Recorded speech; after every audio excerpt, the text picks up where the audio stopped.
by Tino Mudrish Chinyoka on the 2nd of February 2018. Nelson Chamisa turns 40 and is constitutionally qualified to become president of Zimbabwe.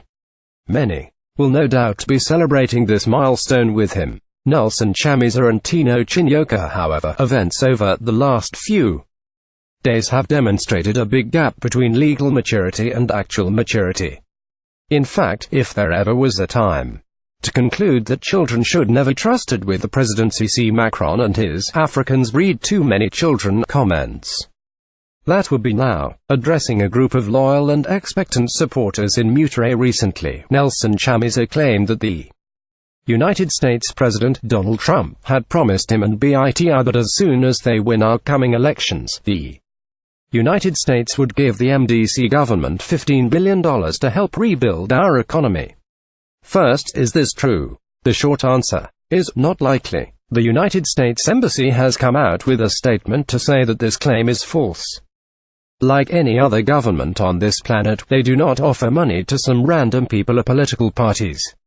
It also seems a touch implausible. The young man might have been impressed with the furniture and fittings at Congress, but the sad reality is that the United States does not have pocket change in the region of $15 billion to throw at some shithole country when the Donald is trying very hard to get his own Congress to authorize about as much to build his precious wall on the Mexican border. Besides, the claim rings disturbingly familiar. After spending the last two election cycles waving around a red card and claiming that Mugabe was too old to be president, it seems decidedly convenient the MDC believed with religious piety his claim that $15 billion disappeared from our diamonds. $15 billion, it seems, is a number that excites people's tender parts in the higher echelons of the MDC, which makes sense when you are trying to make people forget your claim about building a $100 billion economy. It pays to start waving around some change. So, if the claim is not true, why did he say it? Maybe because he thinks Zimbabweans are gullible. We are so backward, wallowing under 15 blankets of paganism in our shithole country, and will lap up anything that he, having recently returned from America to ask for continued sanctions, claims to be true. Or maybe he is so desperate to sanitize that USA threat that it becomes necessary to bend facts to fit his new narrative. Asking for sanctions. Fact, because when you ask for American policy to continue until elections are held, when said current American policy is ZIDERA, then you are asking for sanctions is not good optics. Having been excoriated something awful about that betrayal, the young man is possibly grasping at straws to try and sanitize that trip and paint it as one whose purpose was to get us money. The cynical calculation is that if we buy into this cockamamie lie about a promise for $15 billion, we might forget the continue the sanctions bit. And the sad thing is that this is the best explanation we might hope for, because the more reckless calculation in saying this lie is that we are so stupid, so gullible, that we will believe it. And he might not be wrong. I spoke to a youth in Eastleigh the other day who said Chamisa is a pastor, he would not lie. When L was in high school, I had a friend called Sikumbazo Shoko MHSRIP. He was endowed with a quick wit and the ability to use very few words to dissect any situation with clarity. One of his signature statements was Gudaranunga Pambea baboon has picked up a whistle. He deployed this to good effect each time someone that had something good going for them started to grow airs and tried to appear cleverer and better than us all. How apartment. Sacres of a humwe. This reckless episode has again reminded us about the paucity of leadership in the opposition. One leader was prone to make uncosted claims about a $100 billion economy.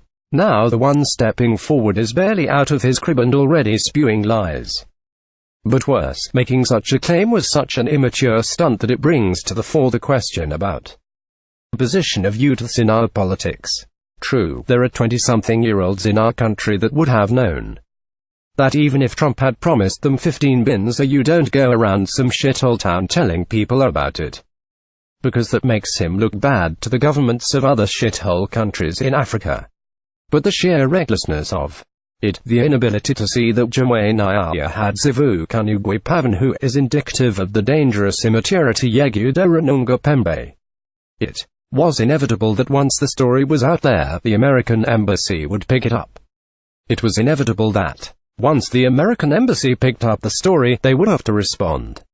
It was inevitable that in the response, the American embassy would have to deny that such an offer was ever made, even if it was, as international diplomacy demands it. It was inevitable that once the story was out, even if the offer had been made, Mari Yachohai Chatulyi, any mature person would have known that it is immature to be excitable about matters of state. It is immature to tattletale about Zavinu Savazurwil Pavakuru. It is immature to be reckless about matters of diplomacy and international relations. It is immature to be blind to the fact that when foreign governments hold closed-door meetings with you, they do so with an expectation of confidentiality. A mature person would sieve what they have to say in public, not get excitable about having found some good ziana to share. We have a young pretender to the presidency. In between jumping ahead of elected officials and accusing senior people in his party like Gutu of daydreaming, he wades into a diplomatic blunder with an ill-thought and immature lie about some non-existent $15 billion. While it was probably okay to act this way in student politics then, you could make uncosted promises to buy buses even though you had zero idea about source of funds. This is perhaps a bit more serious. We are told that the youths must lead, that the Macrons and Camerons of this world are the way to go. One recklessly accused all Africans of breeding like rabbits. The other recklessly took his country into Brexit when he did not need to and did not even want to. My wife will not enjoy reading this. She says that we must never have to talk about people disparagingly in our politics. And I agree. But perhaps, Susan, this is different. When someone shows you they are immature, the best thing you can do is to believe them before it is too late.